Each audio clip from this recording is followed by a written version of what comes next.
Now why did the traditions of Ahlul Bayt and the Quran focus on Bada? What's the most important reasons? There are a number of reasons. One very important reason, this came as a response to those who don't believe in free will, and to those like the Jewish aqeedah at the time, faith at the time, that when Allah subhanahu wa ta'ala created the universe in 6 days, He got so tired, so fatigued, God forbid, He finished on a Friday, so on Saturday He rested. It's like when you achieve something in 6 days or 6 stages, then you need to take a break. And they believe that the Sabbath, the origin of the Sabbath comes from God. God rested on a Saturday, so we have to rest on Saturday too. That's why for those conservative ones, it's impermissible for them to even work on that day, because God didn't do anything on Saturday. Now, why did God rest? Yes, maybe some of them will tell you He got tired. But the reason why they tell you God rested, since then God is not doing anything in Jewish beliefs. Of course, the corrupted beliefs, not the original beliefs that Prophet Musa ﷺ brought to them. At the time, the Jews believed God, when He created the universe, He determined everything. His qada applied to everything, and He was just sitting there watching the movie play out itself. Because Allah already determined everything from eternity. So everything that's happening today and tomorrow and in the future, it's been determined by Allah. So He's doing nothing. God has been sitting there idle, doing nothing, because He already did everything from before. The Quranic verses and these hadiths came to refute that. No. كُلَّ يَوْمٍ هُوَ فِي شَأْنٍ. Every day God has an affair to manage. Don't say God is not doing anything. No, every single second He's doing something. Which means, and this is the second important point, you human being, don't be hopeless and say, what's the point of doing good? It's already been determined for me since eternity. I really don't have a role in that. Allah says, no. Every day I'm changing wills. And you can change that will. By doing these deeds, you can change that will. I'll change it for you. So this actually came as a response to that, deviant belief, and also to give us hope. That, oh, people, don't lose hope. Don't say, what's the point? That's what Ibn Muljim told Imam Ali alayhi salam. When the Imam alayhi salam told him, this is evil, what you plan on doing. Why? Why did you do that? Weren't I a good Imam for you? What did he say? أَفَأَنْتَ تُنْقِذُ مَنْ فِي النَّارِ? Or can you save the one who is burning in hell? أَفَأَنْتَ تُنْقِذُ مَنْ فِي النَّارِ? It's a verse in the Quran. When they tried to advise Ibn Muljim, the one who struck Imam Ali alayhi salam, why did you do this? Why? Why did you put yourself in hell by killing Imam Ali?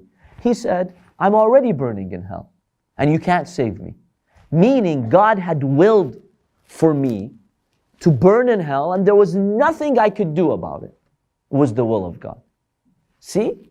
Such deviant beliefs can make someone like Ibn Muljim. But had he truly believed in the mercy of Allah, and he had hoped that he could change his fate, he would not have done that. But it's his deviant belief that that's it. God has already willed for everything and you can't really save me. And he had lost hope. That's why the biggest sin is to lose hope from the mercy of Allah subhanahu wa ta'ala. But could your level of intellect impact that or affect that in terms of... Absolutely, absolutely. The level of intellect has a major role in this. But we talked about, in other classes, we talked about the intellect though.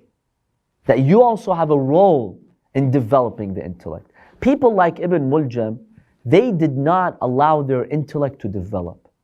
They would block the development of their intellect with evil deeds, with, rejecting the signs of Allah subhanahu wa ta'ala.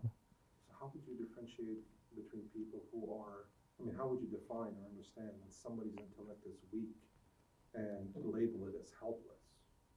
So how would you differentiate? See, someone who's helpless, someone with a weak intellect, the Holy Quran does talk about them. We mentioned that before. That Allah subhanahu wa ta'ala, if someone has a deficiency in their intellect, right? It's not a complete intellect. They really don't have that power to see right from wrong. Like some people who may be very, very uneducated, some very old people in isolated villages, right? The Quran says there is room for forgiveness. Allah can forgive them even if they died with the wrong beliefs. We mentioned the verse which addresses that. Because these people have a weak intellect. It's like someone who has a very low IQ. Even though we made a distinction between IQ and intellect, they're two different things. So people with a deficient intellect, Allah will judge them according to their intellect. But people like Ibn Muljim, no, they knew the right from wrong. But because of their sins, they blocked their intellect from guiding them. See, sometimes you do have the intellect, you do see what is right and what is wrong. But that intellect doesn't have the power to push you because you've blocked it with sins. You've blocked it with deviant beliefs. You've blocked it by rejecting the signs of God. So it can't give you that extra push. So that's one way of probably looking at it. So this actually came, as a response to that, and this is the fruit of Bada. The fruit of Bada is that it actually gives you hope that you can change your fate, and that's exactly what happens on Laylatul Qadr. Why do we call the night of destiny the night of destiny? Because on that night, God is finalizing His divine decree. From now till the next year, everything that's supposed to happen to you is written that night. However, Allah is not randomly writing it. Allah is giving you a role in that. Depending on how much you worship Allah on that night, how much you ask for forgiveness, how much you humble your heart, how much you turn to Allah, depending on all of that, Allah will finalize that will. So on Laylatul Qadr, believe that you can change your destiny for an entire year. You can change that. You have a role in that. And that gives us hope. That's Bada, really. That's just the concept of Bada. And it's well founded in the Holy Quran. Now, part of that will of God changing also comes the role of Shafa'ah, the intercession of the prophets and the Imams of Ahlul Bayt, peace be upon them.